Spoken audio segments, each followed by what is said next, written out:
Ayun, habang ginagalaw-galaw mo ang kamay mo, hindi lang ito. Hindi ka naman gusto ito.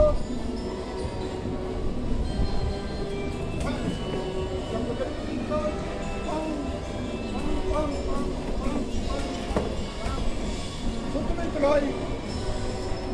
Tuloy-tuloy ang suntok mo ng sinawali. So, ibig sabihin sa ganitong posisyon, pwede ito unahin mo, pwede ito. Oh, 1, 2, 3, 1, 2, 3. Di ba? Sinawali.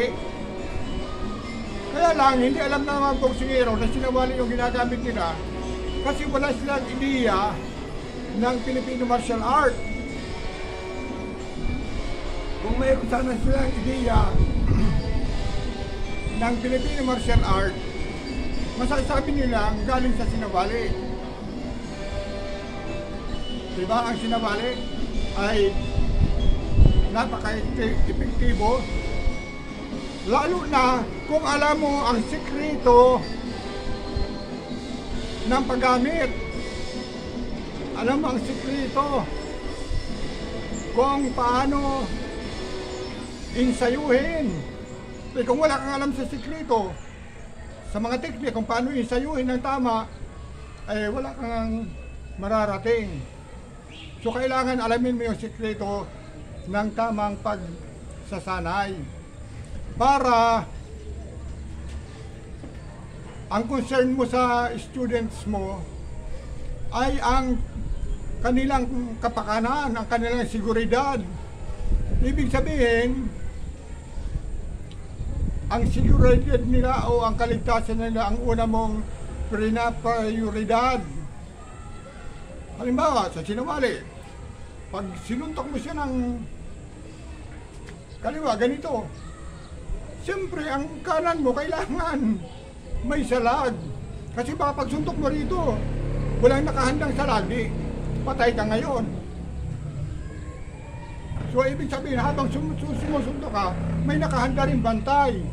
Pag suntok naman ito, may handang bantay. So, nagpapalit-palitan sila ng bantay. Oh. Pag sumuntok ito, may bantay. Pag sumuntok yan, may bantay doon. Mahirap kang patamaan sa ulo. Kasi ang kamay mo na dito sa taas. Ngayon, ang punterihin niya, yung katawan mo. So, dahil ang katawan mo ay malayo, mahirapan siyang makapagpatama doon.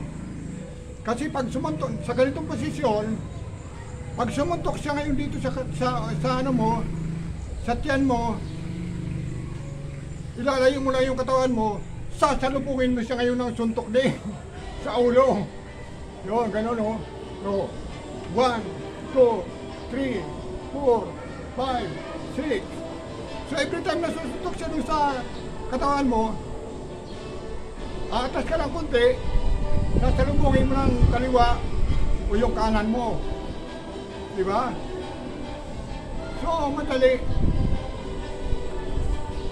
Bukod doon, kung ayaw mo namang i-atras yung katawan mo, yung kamay mo nandyan. Ibababa mo lang gano'n, no? Dito tatama.